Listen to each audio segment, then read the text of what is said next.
Assalamu alaikum, this is Hena Zuberi, and you're watching Muslim Network News. Our top story tonight: Juneteenth is a federal holiday.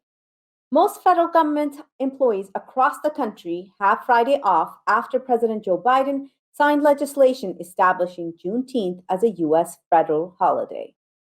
The introduction of a new holiday is to commemorate the end of slavery in the United States. The very short notice has left some government offices, schools, and businesses open, while others did close to observe the holiday. Parts of America are baking at abnormal temperatures, in some places in triple digits. These heat waves could become the new norm. The National Weather Service announced Wednesday that more than 40 million people in the western region are under a heat advisory. On the other side of the country, 7 million along the U.S. Gulf Coast are under a tropical storm warning. At least 11 states reported triple-digit temperatures, AccuWeather confirmed. The electric system operators in Texas and California are asking consumers to conserve energy to avoid rolling blackouts. America, however, is not alone. Cities across China's industrial heartland are rationing electricity. European power prices are far higher than usual for this time of the year. Droughts are drying up reservoirs from Brazil to Taiwan, restricting hydropower. Muslim advocates sued Zuckerberg and Facebook for fraud. The case says Zuckerberg and Facebook told Congress in 2018 that they will remove hate groups from Facebook, but they have failed to do so. Muslim advocates sent a list of 26 anti-Muslim hate groups to Facebook. But 23 of those 26 groups are still active on Facebook. In response to the claim of fraud, Facebook says that they're immune from the content posted by other users. Facebook is relying on a broad interpretation of the hotly debated Section 230 of the Communications Decency Act. This law protects internet companies from liability from third-party content published on their websites. Facebook argued that because Muslim advocates' claim involves Facebook's handling of third-party content, the company is immune. This Facebook argument is particularly notable since their attorney, Jonathan Kravis, in 2019 secured Roger Stone's conviction for lying to Congress about WikiLeaks. Now he's arguing that under certain circumstances, his new client, Facebook, can get away with just that. So, how much do you pay in taxes? Probably more than the leading candidate for Manhattan District Attorney's position, Tali Farhadian Weinstein. She and her husband, hedge fund manager Boaz Weinstein, paid virtually no federal income taxes in 4 of the recent 6 years. The couple reported income as high as $107 million in 2011. But tax records obtained by ProPublica showed that they paid no taxes in 2013, 2015, and 2017. Weinstein donated $8.2 million to her own campaign, and she has raised more money than her 7 Democratic rivals. If elected, she will head one of the most prestigious prosecutorial offices in the country. If she wins the primary, she's almost guaranteed to win the general election later in the year in the heavily Democratic borough. There was once a man who rubbed ham on a Quran at a mosque and got no jail time. A Kansas man who rubbed ham on a copy of the Quran on posters at a masjid in Wichita will serve no jail time. The Wichita Eagle reports that Dustin Arterburn made a deal with prosecutors to write an apology instead of serving jail time. His angry anti-Muslim tirade occurred in Masjid al-Nur Mosque and the Islamic Society of Wichita last October. He had a gun with him during the incident. He was headed for a trial for aggravated assault, but pleaded guilty to disorderly conduct in exchange for probation. In international news today, Human Rights Watch is calling the island of Bhasanchar In Bangladesh, an island jail in the middle of the sea. Bangladesh government has moved 20,000 Rohingya to the island and intends to take another 80,000 there. Human Rights Watch says that there's inadequate flood protection from the oncoming monsoon, posing a serious risk for the refugees. The refugees are facing food shortages, unreliable water, lack of schools, and healthcare. It is, however, severe restrictions on freedom of movement that led the human rights organization to call it an island jail. Pashanchar was touted as a solution to the overcrowded Cox's Bazar's camps, which 1 million refugees live in. Formed 15 years ago by a stilt deposit in the Bay of Bengal, Pashanchar recently emerged in the Delta. No Bangladeshis have ever lived there. With globally rising sea levels, many geological experts believe it is unstable. Human Rights Watch noted that there's no direct access to the mainland via bridges or even an airstrip. It leaves the refugees with very few options in case emergency evacuations are necessary. Meanwhile, in Delhi, 56 shanties were destroyed in a fire at the Rohingya camp, leaving 270 refugees homeless. The camp was set up in 2012 on land donated by a non governmental organization. Following the launch of the country's first spaceflight with a crew in nearly 5 years, China has sent the first humans to visit the station. The crew will bring the station's core module, Tianhe, into service. We need to set up our own home in space, said Mission Commander Ni Haisheng. For the first time, 3 Chinese astronauts boarded the country's space station core module, Tianhe. Tianhe has more room than a train carriage and is divided into 6 zones for work, sleep, sanitation, dining, healthcare, and exercise.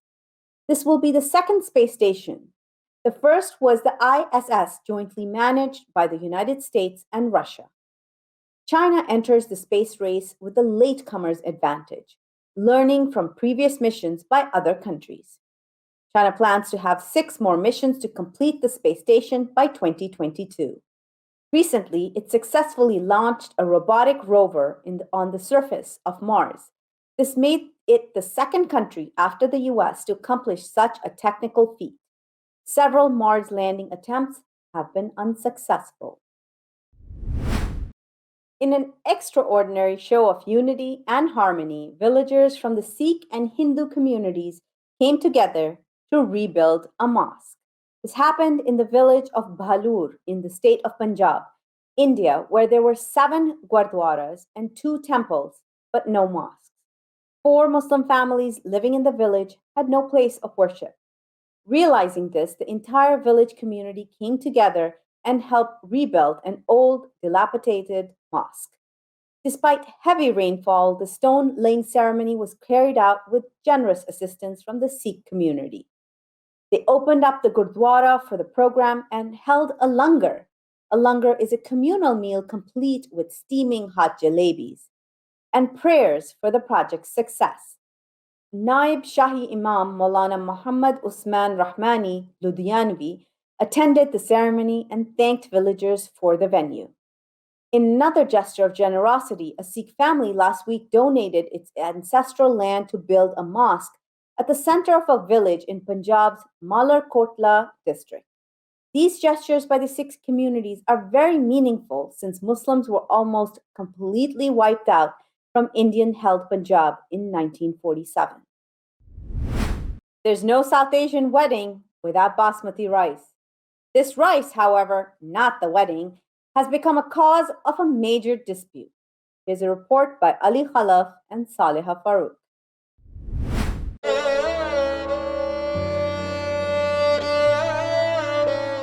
Pakistan has 140 nuclear bombs, while India has 130 of those. God forbid if they ever use it. These bombs can destroy not only both countries, but destroy quite a bit of their neighborhood. The battle over rice, on the other hand, is much nicer. Not any rice, but basmati rice. the king of rice. India is the world's largest rice exporter of basmati rice. Pakistan is the only other exporter of this rice. This time, it is clear that India had started this war. India has applied for an exclusive trademark in Europe for basmati rice.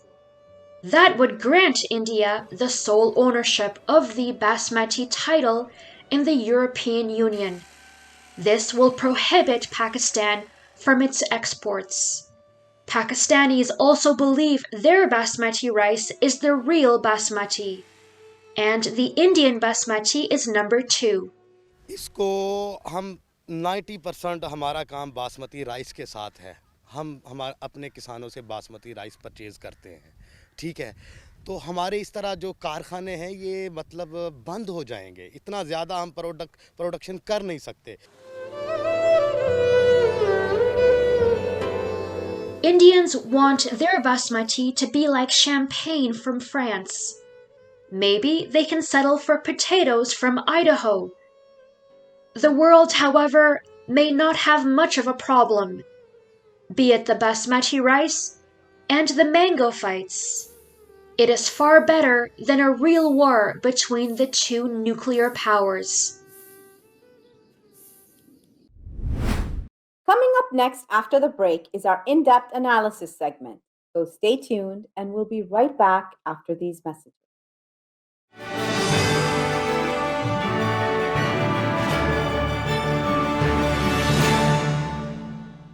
If I could be you, and you could be me for just 1 hour.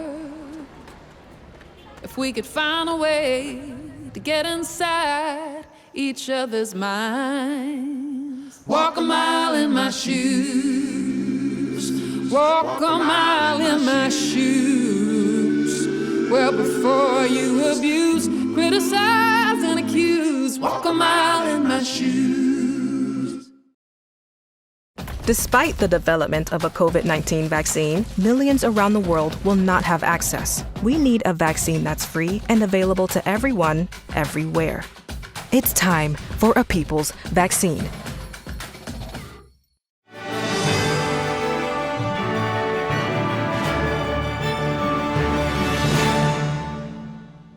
Welcome back. President Joe Biden signed the Juneteenth National Independence Day Act. This establishes a holiday that commemorates the end of slavery in the United States.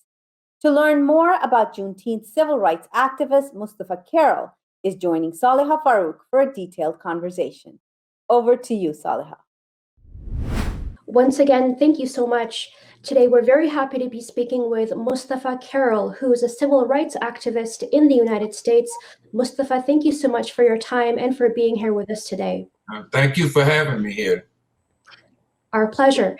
Now, as you might know, recently President Joe Biden had said that signing this new legislation into law is helping Americans remember the quote-unquote moral stain and the terrible toll that slavery took on the country and the toll that it continues to take on the American people today. In your perspective, talk to us about the significance of establishing June 19th as both a national Independence Day as well as a U.S. federal holiday.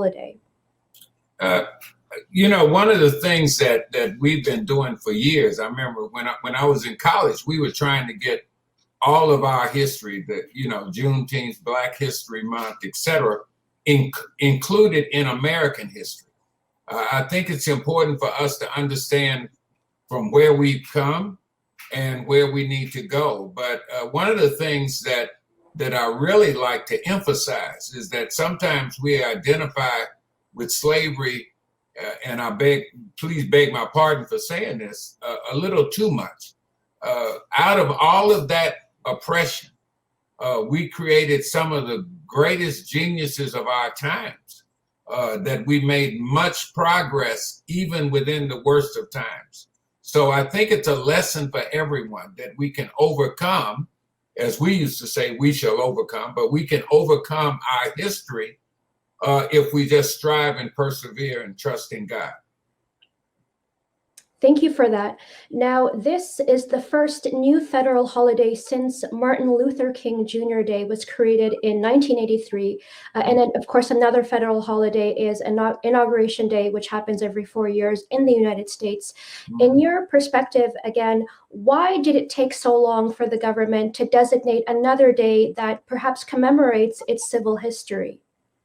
Well, to be honest with you, I don't know why it takes so long. I think there's a lot of politicizing of everything. And whenever it becomes political, you have this struggle to get it passed. If you notice the other holidays, Dr. King's holiday, and even the anniversary of his passing, when he first got assassinated, it came through a struggle. And we had other bills that got signed right after that. And almost every major historical pivotal moment, we've had a bill signed after that. With Juneteenth, we don't have a bill. I wish we could get the George Floyd Act signed. I wish we could do something about immigration reform and these types of things, but we don't have that. And the short answer is that it's political, that it's become politicized, and people see it as meaning more than just what it is. Now, when President Biden had signed this bill, he said something interesting, that he regretted his grandchildren not being present to witness this historic occasion. At the same time, when the bill was introduced, there was overwhelming support for the bill from lawmakers in both parties, which is something quite rare in American politics. How, in your perspective, are American people looking at this important moment in history? What are their reactions on the ground? Well, I think, some are okay with it, some are happy about it, and then some of them have issues with it. The bill is, I think when we see bipartisan support for it, it's because there's nothing that inhibits that from happening, and it's an easy thing to do. And we're talking about a celebration, so it's not really connected or underpinned by anything else at the moment. But most people are happy with it. I know the African American community is happy about it, and I know many others are happy about it, but we're also going to have those who have issue with it. Now, as this federal holiday arrives, it's arriving at a time when lawmakers are actually struggling to overcome divisions on things like police reform, and of course, following the killing of George Floyd. And of course, at the same time, as Republican legislators are currently pushing an unprecedented number of bills aimed at restricting access to the ballot box. So many are wondering at this time if the arrival of Juneteenth might or might not open the door to increased understanding between people. Well, it's always easier to legislate things. Well, it's not that easy. I take that back. It's easier to pass a bill like this than to do something that really changes the hearts and minds of folks.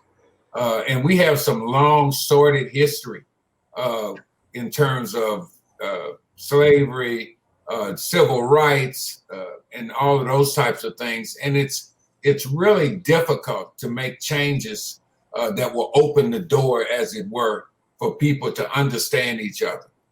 It's not as difficult as they may think, but because there's so much underneath it, so much that underpins it, it makes it more difficult for people to do. I'm not sure that this time is going to be a time when those doors can be open. I'm hoping it will, but I'm not sure that this time, or any other time for that matter. We've had more than George Floyd's murder. You look at Tamir Rice and Freddie Gray and Eric Garner, and just the list goes on and on and on. So police brutality and misconduct has been going on way before I was even thought of. And so those are the types of issues we have to deal with if we're going to have some type of open dialogue, some open, honest dialogue. The day for just having kumbaya moments is over. Some important insight there. Thank you. Now, a lot of people are currently celebrating the arrival of Juneteenth. I wanted to get your take on the reaction from members of the African American community in the United States. What's their take on the arrival of this federal holiday, and what do they think about it? Well, you know, it's funny because it was more localized when I was a kid. I didn't know anything about Juneteenth until I moved to Texas. And so now it's spread all over the country. I think there are only two states, I think South and North Dakota are the only two states that don't have a Juneteenth, have not recognized Juneteenth. But all over the country, it has been. When I was working in Sacramento, they were celebrating Juneteenth maybe 20 years ago. Most African Americans are celebrating Juneteenth. I personally would rather see us strategize in terms of how to overcome some of the real issues that we have rather than just a celebration. You know, it's always easy to celebrate or have a party. What we don't have and what we need to have is strategies to reform some of the issues that we have for the country.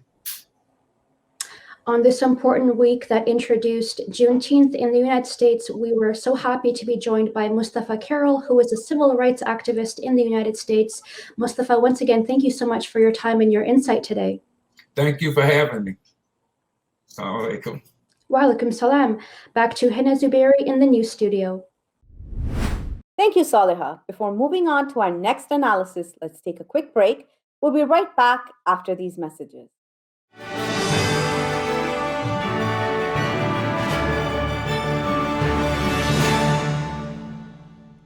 Our fellow Americans. Right now, the COVID-19 vaccines are available to millions of Americans. And soon, they will be available to everyone. The science is clear. These vaccines will protect you and those you love from this dangerous and deadly disease. They could save your life. So we urge you to get vaccinated when it's available to you. That's the first step to ending the pandemic and moving our country forward. It's up to you.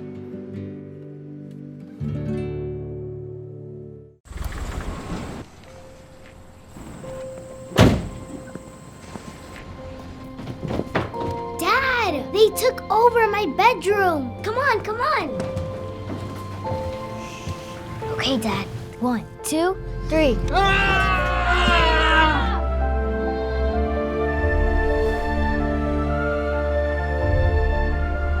Dad!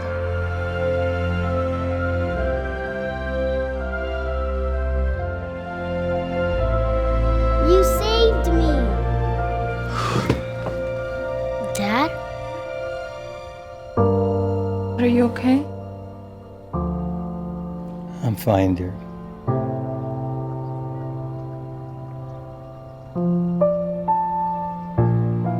Your hero needs you now, and AARP is here to help. Find the care guides you need at aarp.org/caregiving.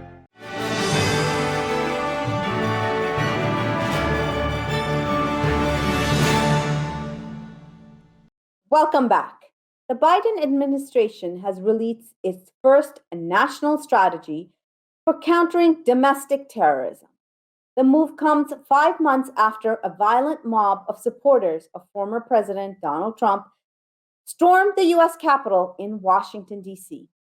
An expert on devising policy for countering domestic terrorism is joining Imam Abdul Malik Mujahid for an in-depth analysis.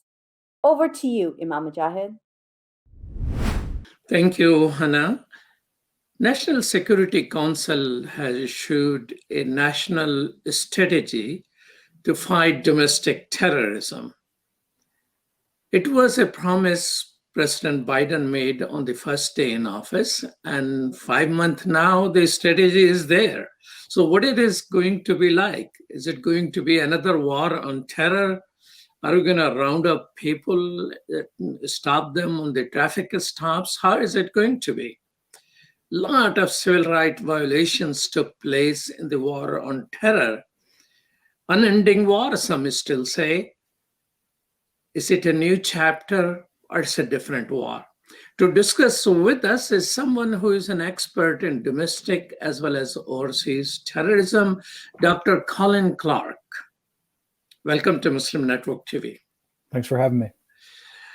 Dr. Clark is Director of Policy and Research at Sufan Group. Tell us, what is this strategy now to fight domestic terrorism? So we know it now how to do it?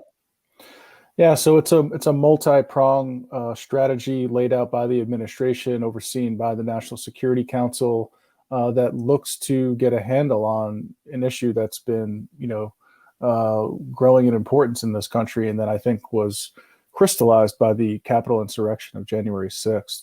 It's essentially looking at both groups and organizations as well as individuals and movements. So everything from the Oath Keepers to the Proud Boys to the Three Percenters, as well as individuals motivated by the QAnon conspiracy theory and other violent extremists. And it's, again, there's 4 pillars of the approach. Some of it will look at disinformation and attempt to introduce the concept of digital literacy. Other aspects of the approach will offer more tools and resources to federal law enforcement. So why it took 5 months to develop that? Because what you just said, probably you already knew about it. Well, you've got to get interagency buy-in across the U.S. government. This isn't something that is going to be handed on from top down. There's got to be a kind of organic agreement among various aspects, because for this to really work, we need total buy-in across the U.S. government. This is something that we're also talking about, rooting out extremism from the ranks of the U.S. military. So this is the DoD, this is the intelligence community, Department of Homeland Security, really a government-wide enterprise. And we often hear this phrase, whole of government approach. It's thrown around. It's probably overused. It's a bit hackneyed and well-worn. But I think for something like domestic terrorism, we really need to mean it, and it's got to work for the strategy to be effective. Fighting war on terror overseas is easy, just bomb the world around you. How are you going to do that here? Because the issue is ideologically connected. It says, the strategy says it needs to be ideologically neutral. How you could be ideologically neutral when most of the military bases, people are watching only Fox News? That's ideology, whether you like it or not like it. Look, there's a lot of challenges left still. I think, chief in my mind is dealing with the militias, right? Because what they're doing is technically not illegal. In this country, you can criticize the government. You can do so forcefully. You can also own an unlimited amount of weapons and ammunition. It's what makes these groups threatening.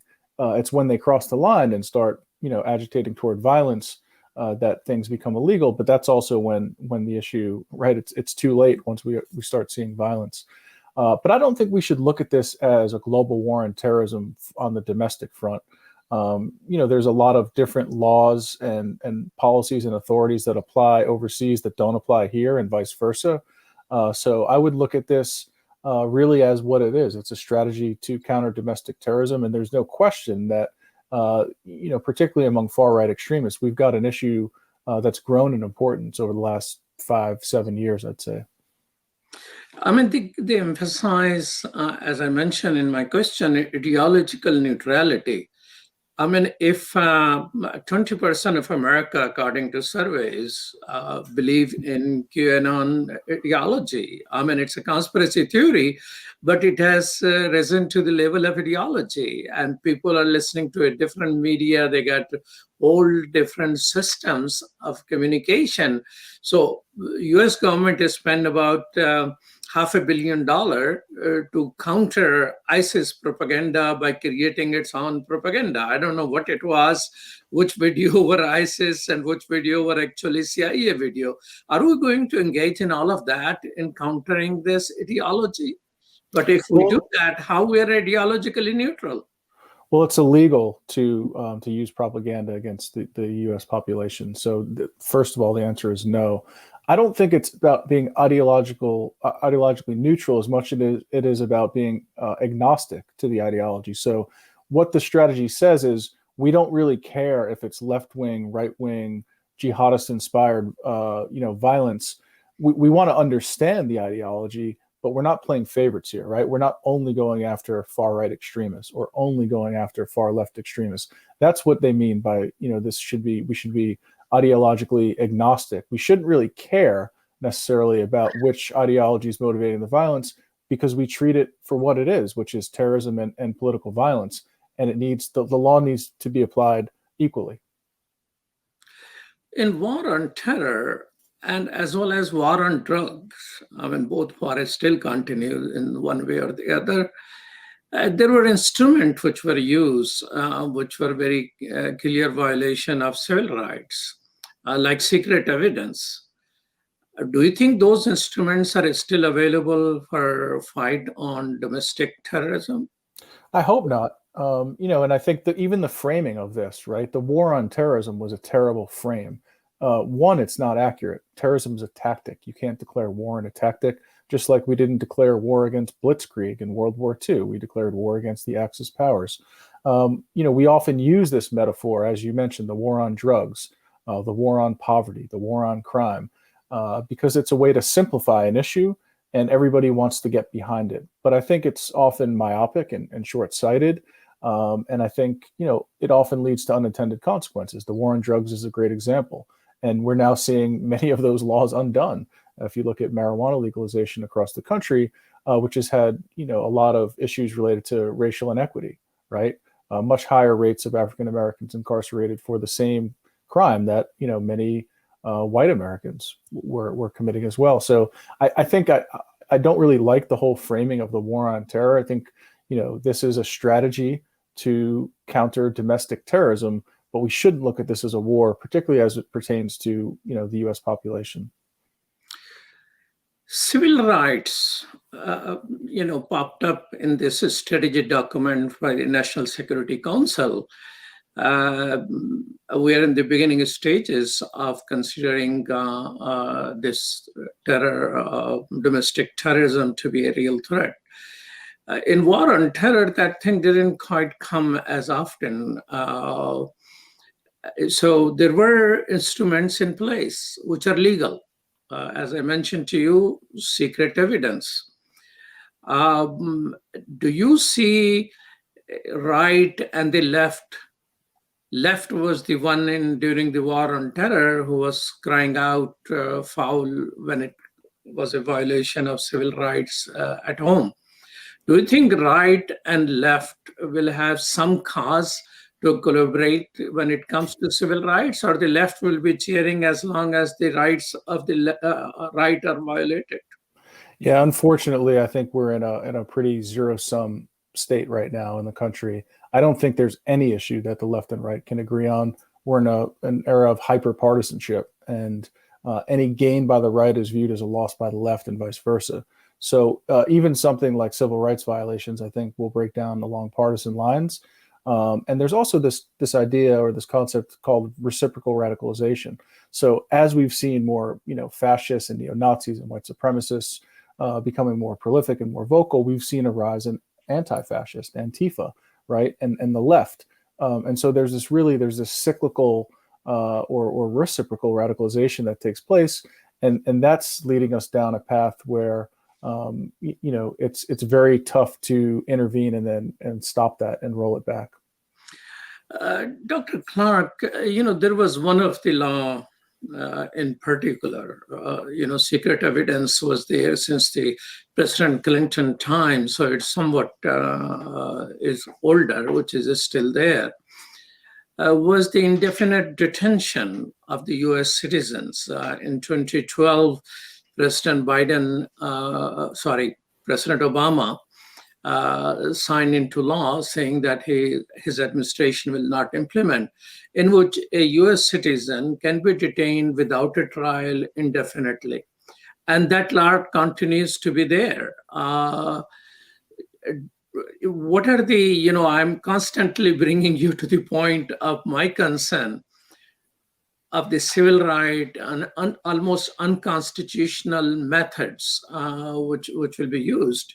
So this domestic, if U.S. citizen can be detained indefinitely without a trial and without any charges, don't you think, based on this document which the National Security Council has issued, that we need to be careful of civil rights. It is time to challenge these type of laws directly. So before we engage in domestic terrorism fight, there are some measures in place which doesn't allow the government to go completely berserk. It's a real concern, and I think we should be looking at these laws, and I think we should be pushing for transparency. One thing we know about this country is we've long had a double standard in who we call a terrorist and who's not. So when there's some kind of an attack, if the person is brown or appears to be Muslim, the starting point is he or she is a terrorist. If it's a white person, we're often talking about mental health or all these other issues. So I think the fact that the strategy to counter domestic terrorism, if you look at who's committing acts of domestic terrorism, it's largely folks on the far right.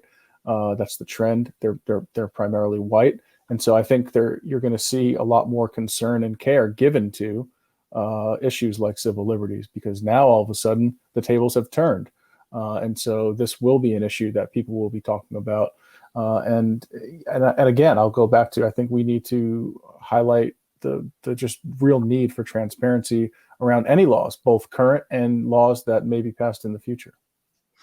Well, Sufan Group consulted, I want to know if they have consulted the government agencies, or they have been out there talking people who have expertise outside their realm. Well, I won't go into the kind of details about who was consulted and who wasn't.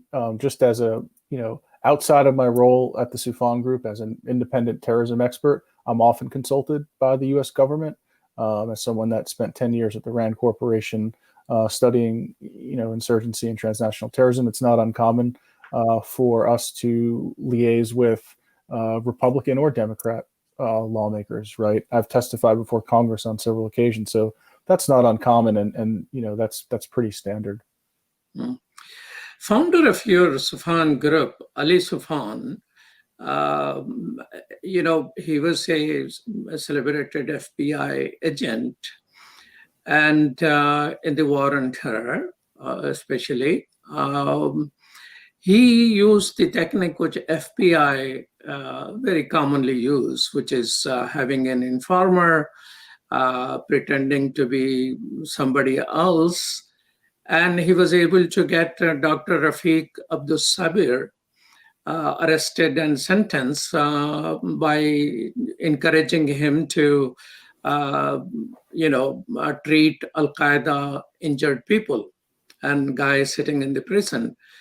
Do you think this, what in general media mentions as entrapment, if that strategy is used in terms of domestic terrorism, don't you think the response could be even worse?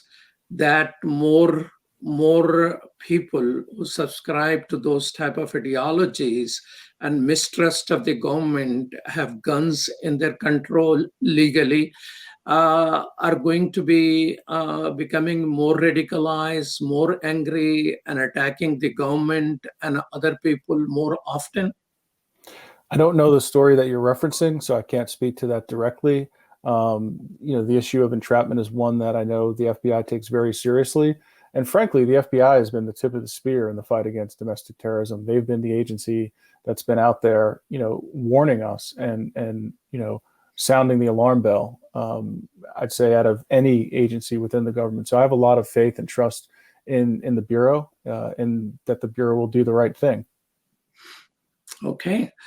All right. So since you are an expert on domestic terrorism as well as global terrorism, what are the lessons which you learned in the war, global war, which could be applicable to the domestic war on terrorism?